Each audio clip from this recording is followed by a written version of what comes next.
Vítajte pri sledovaní televízie Fotelka. Naším dnešným hosťom je pán fotograf Alexander Jiroušek. Dobrý deň. Dobrý deň. Keď už sme pri tej fotografii, aké boli vaše začiatky? No, moje fotografické začiatky siahajú do čias druhej svetovej vojny, keď naša rodina bývala v Čechách, v protektoráte.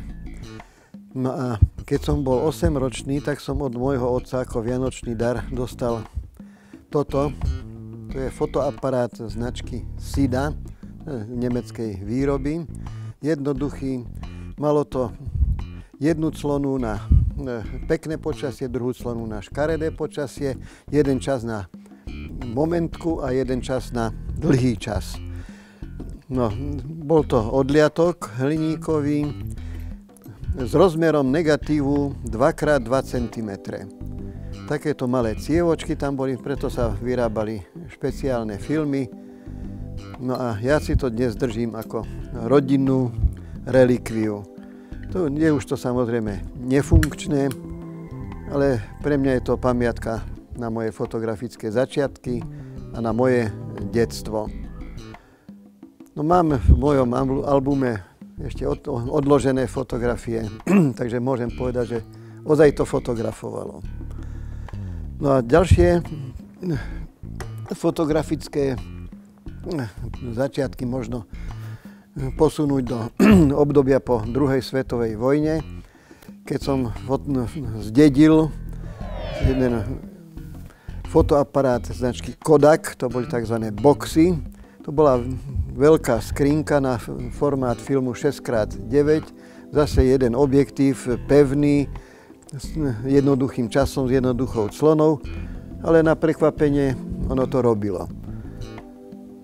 Potom ako stredoškolák, už okolo roku 1947, 8, 9, som sa dostával ku kvalitnejším fotoaparátom, lebo viete, po vojne nič nefungovalo, nič nebolo dostať.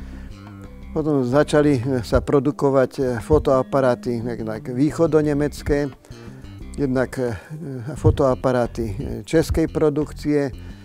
No a podľa mojich finančných možností som si vždy niečo zadovážil a s tým som chodil po slovenskom raji, po Tatrách, pretože som vyrastal v Spišskej Novej Vsi, ktorá bola aj mojím rodiskom. Takže asi toto sú moje fotografické začiatky. A bol niekto z vašich príbuzných fotograf, alebo prečo ste sa rozhodli práve fotiť? No, ja som taký atypický fotograf. Ja nemám žiadnu fotografickú školu, ani som nemal žiadneho školiteľa. Proste dostal som aparát a fotografoval som. Ale keď sme chodili do tých Tatier alebo do Slovenského raja, no tak vždy, keď som urobil fotografie, tak som všetkým objektom, ktoré na tých fotografiách boli, som urobil fotografie. To sa vtedy kopírovalo, neboli žiadne zväčšováky.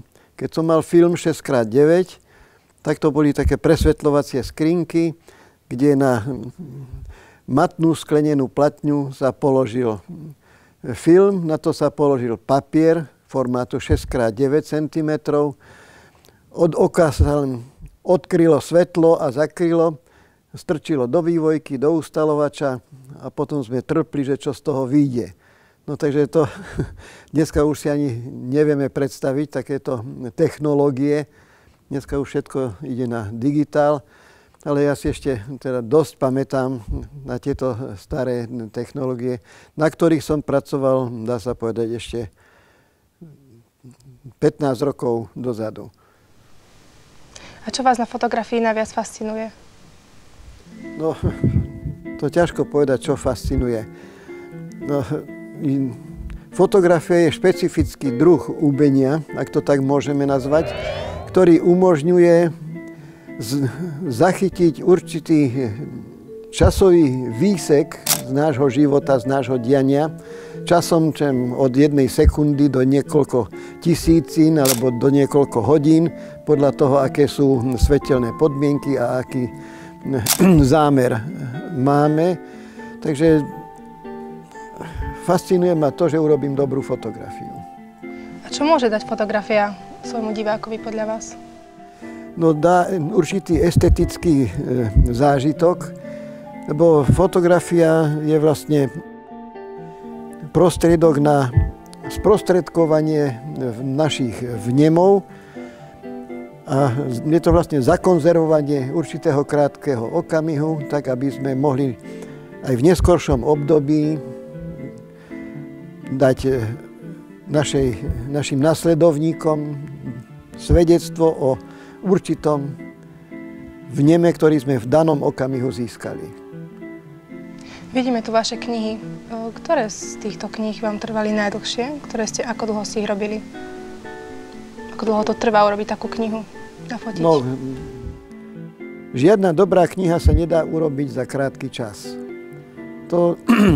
Ja na knihu potrebujem niekoľko rokov,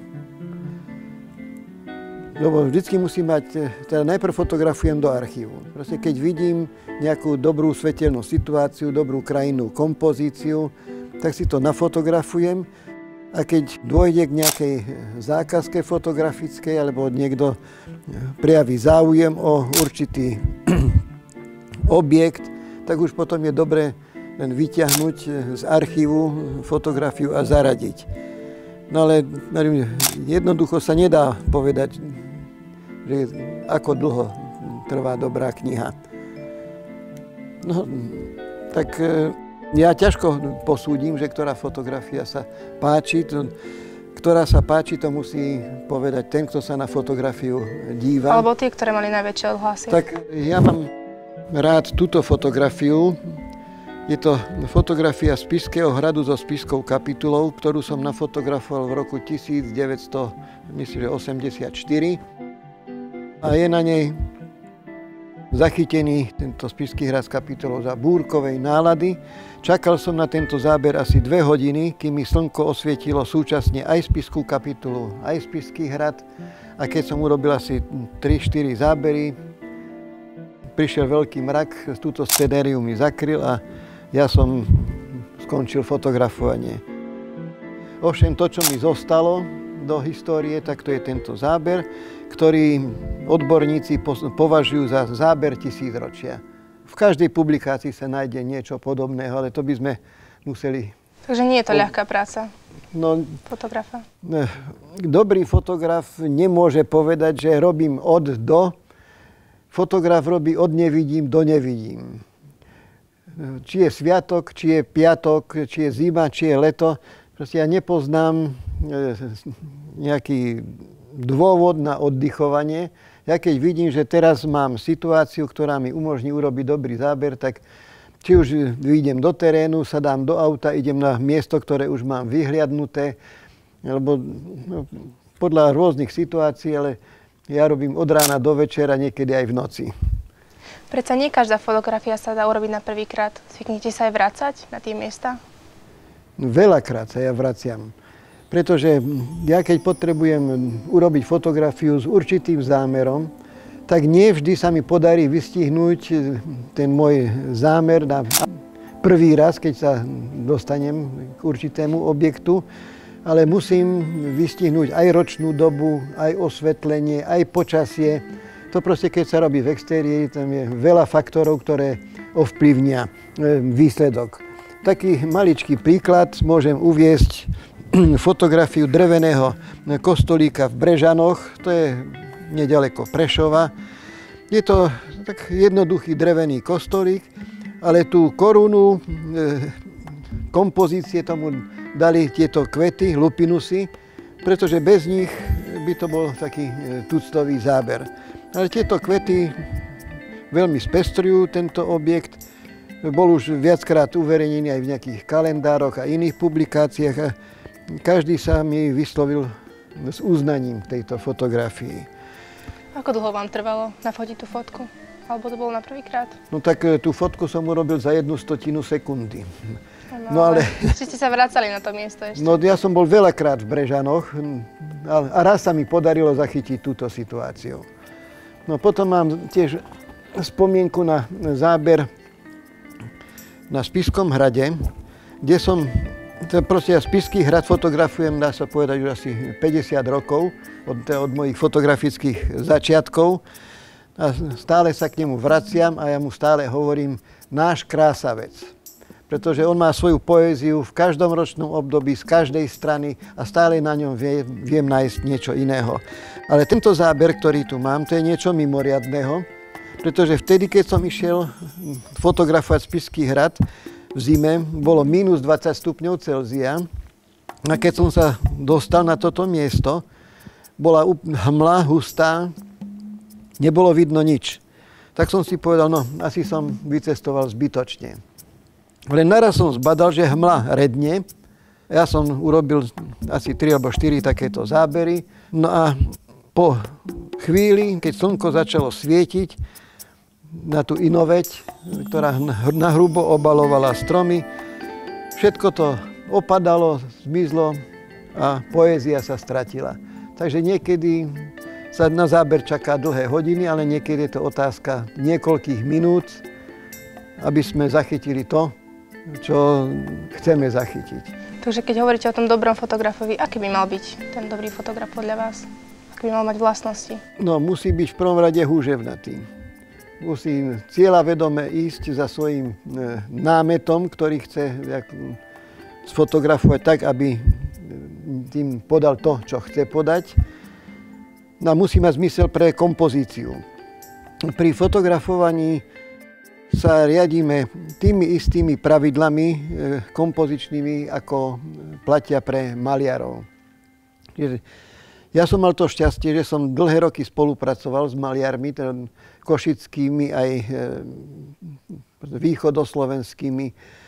A im som fotografoval ich obrazy. A pritom každý z nich mi dal nejakú radu a povedal mi, čo na tejto kompozícii je cenné, ako mám postupovať, keď chcem urobiť dobrý obraz. No, ja som veľakrát si zobral k srdcu tieto maliarské rady a držím sa ich dodnes. A čo sa týka architektúry, čo je podľa vás najdôležitejšie pri fotení architektúry? No, pri fotografovaní architektúry musíme dodržať jedno hlavné pravidlo. Môžem povedať takú epizódu z Mníchova. Ja som chodieval do firmy Linhof, to v dnešnej mládeži to už asi moc nehovorí, čo to je fotoaparát značky Linhof, ale dlhé roky sa to považovalo za fotografický aparát číslo 1 na svete. Je to špičková fotografická technika. Ovšem tradíciu má už dnes viac ako 100-ročnú. Je to na pohľad staromódny mechový aparát, ktorý sa musí postaviť na statív, má ale 3 vodováhy, musí sa ustaviť presne do vodováhy a má možnosti naklápať matnicu, možnosti naklápať rovinu objektívu, hýbať s objektívom hore, dole, doprava, doľava, takisto s matnicou sa dá hýbať, proste môžem si regulovať rovinu hĺbky ostrosti. Tá rovina hĺbky ostrosti u bežných aparátov je vždy kolmá a rovnobežná je teda rovina objektívu, rovina matnice.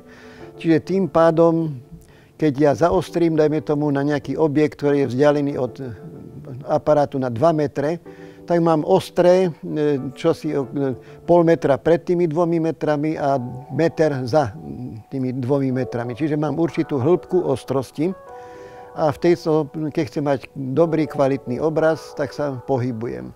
Ale tento Linhof mi umožňuje to, že ja si naklopím rovinu matnice a rovinu objektívu tak, aby sa mi zbiehali v jednom bode a z tohoto bodu potom mi ide rovina hĺbky ostrosti fotoaparátu. Čiže ja fotografujem krajinu tak, že mám v detaile kvietok, ktorý je pol metra od aparátu a celá krajina, ktorá ustupuje smerom do pozadia, tak až po nejaký končiar, tak všetko mám v tejto rovine ostré. Toto dnešné fotoaparáty takmer neumožňujú, akurát sú už dneska aj špeciálne objektívy, ktoré aj na mojom digitálnom aparáte toto umožňujú, ale vtedy, kto nemal takýto aparát, tak architektúru fotografovať nemohol. No a ešte toto som chcel povedať. Keď sme boli v Mníchove u tej firmy Linhof, tá mala, teda ešte musím toto podotknúť, mala záujem, aby každý vlastník fotoaparátu značky Linhof ho perfektne ovládal.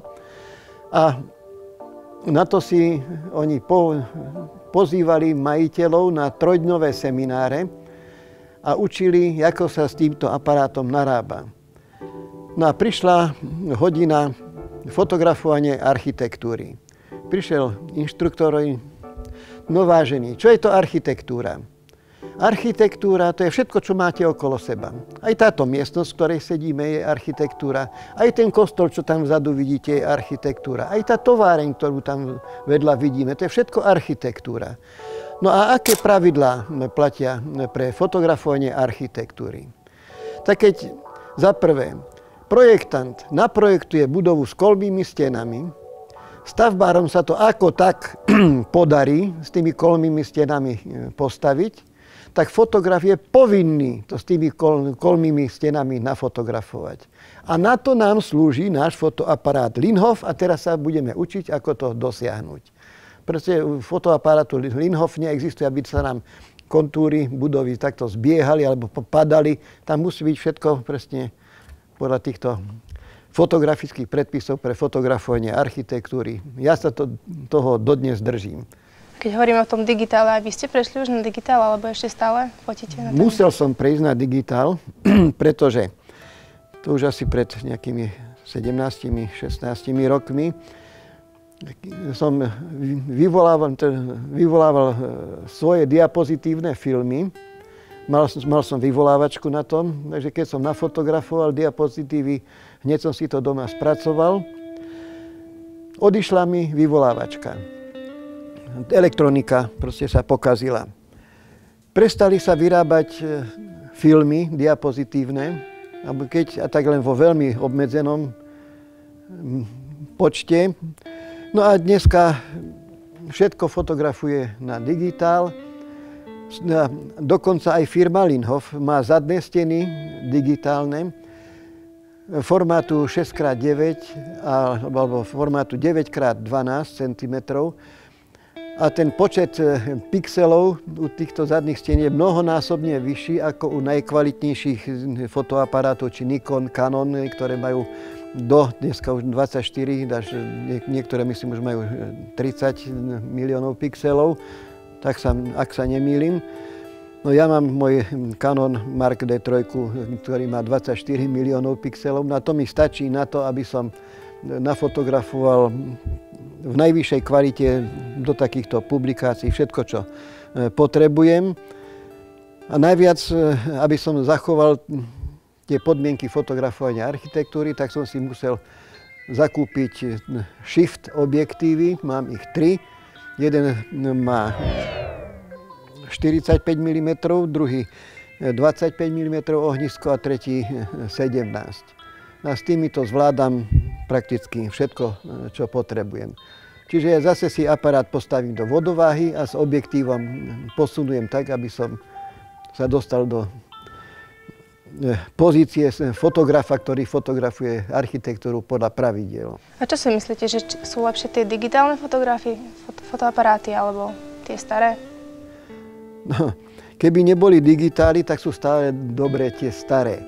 Ale keďže sú digitály, tak môžem povedať, že hoci som sa v prvom rade s odporom učil s digitálom fotografovať, pre mňa bola špička tento film a diapozitív, tak na digitále oceňujem to, že som veľmi pohotový, že okamžite po stlačení spúšte sa pozriem a vidím svoj výsledok. A keď není taký, tak môžem okamžite zopakovať expozíciu, pretože keď som fotografoval na film, tak som musel s expozimetrom presne si nastaviť expozíciu na objektíve fotoaparátu, naexponovať, vyvolať a trpnúť, či som naexponoval dobre.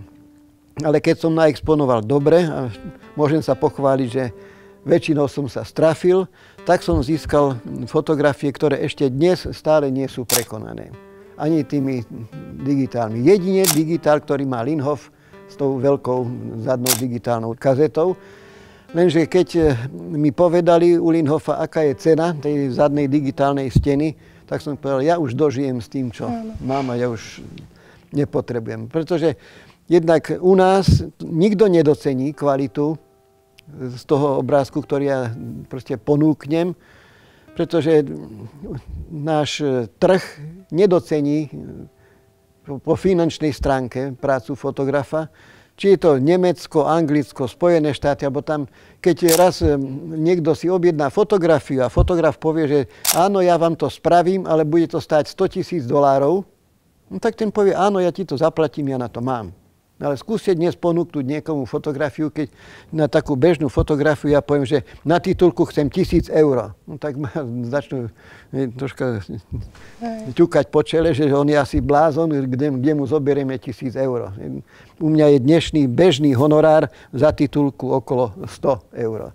Takže sú tu aj komerčné hľadiská, no ale na tie sa väčšinou u nás nehľadí. Proste u nás, pokiaľ máte možnosť vidieť fotografie v časopisoch, v novinách, tak tam ani jedno pravidlo sa nedodržuje. Proste dôležité je niečo priniesť, aby to bolo bulvárneho charakteru. Precestovali ste už mnoho krajín. Ako ste sa tam vlastne dostali, alebo ako tam viedla cesta? Rôzne. Napríklad do Japonska som sa dostal tak, že v roku 1984 sme mali 50 rokov aj s mojou ženou, tak sme si kúpili darček k 50-ke a urobili sme si výlet do Japonska. Tak to bola moja prvá veľká zahraničná cesta. Predtým samozrejme som chodil s fotoaparátom po prírode. Takto som sa dostal na Kaukaz, v vtedajšom Sovietskom zväze. Tak môžem povedať, že ten Kaukaz to je oveľa krajšie horstvo, ako sú Alpy. A mňa tam fascinovalo hlavne to, že žiadna civilizácia, proste čistá, neporušená príroda. Človek prešiel, dajme tomu, 30 kilometrov po takmer neupravenom chodníku alebo bez chodníka, alebo keď sme robili horolezecké výstupy, no tak proste to boli zážitky na celý život. No potom do niektorých krajín som sa dostal tak, že si objednali, dajme tomu, moju výstavu. No a ku väčšine ďalších ciest som sa dostal tak, že Ministerstvo zahraničných vecí si objednalo moju výstavu pri vstupe Slovenska do Európskej únie, najprv do Lisabonu, potom do Madridu, potom do Bruselu. Stade presunuli túto kolekciu do Londýna, z Londýna do Spojených štátov. A vraj v Spojených štátoch ešte to koluje dodnes. No a jeden deň mi zavolá jeden pán, ktorý sa predstavil. Ja som veľvyslanec Slovenskej republiky v Dubline, volám sa Gábor a potrebujem vašu výstavu, lebo ideme predstaviť Slovensko. Hovorím, tak moja výstava podľa mojich vedomostí by mala byť v Bruseli. Za chvíľu mi volá, vaša výstava už je v Amerike, ja potrebujem novú kolekciu. Tak som mu vyrobil novú kolekciu, aj som išiel do Dublinu, potom to tam bolo ešte na 3 miestach. Asi za 3 mesiace mi volá zase iný pán. Ja som doktor Pavol Ivan, som veľvyslanec Slovenskej republiky v Južnej Afrike. Mám správu od kolegu Gábora z Dublinu, že vy máte takú kolekciu, tak ju potrebujem. Ideme predstaviť Slovensko. Takže týmto spôsobom som sa dostal aj do Južnej Afriky, kde som nakoniec bol 3 týždne z pôvodne navrhovaných 3 dní, ktoré mi navrhli z Ministerstva zahraničných vecí. Samozrejme, to už väčšinu nákladov som znášal sám, ale som si povedal, keď už som tam, tak chcem vidieť to a to. A najväčším zážitkom tam pre mňa bol Krugerov národný park, ktorý som navštívil. Je to národný park, kde sú všetky africké zvieratá. Proste žijú akoby v rezervácii, ale tá rezervácia je väčšia ako Slovensko. Na okraji toho Krugerovho parku je spústa kempov a z celého sveta tam chodia návštevníci. No ja som bol na návšteve, alebo bol som prichýlený k jednej rodine, ktorá bola pôvodom tých pôvodných osadníkov starých Holanďanov.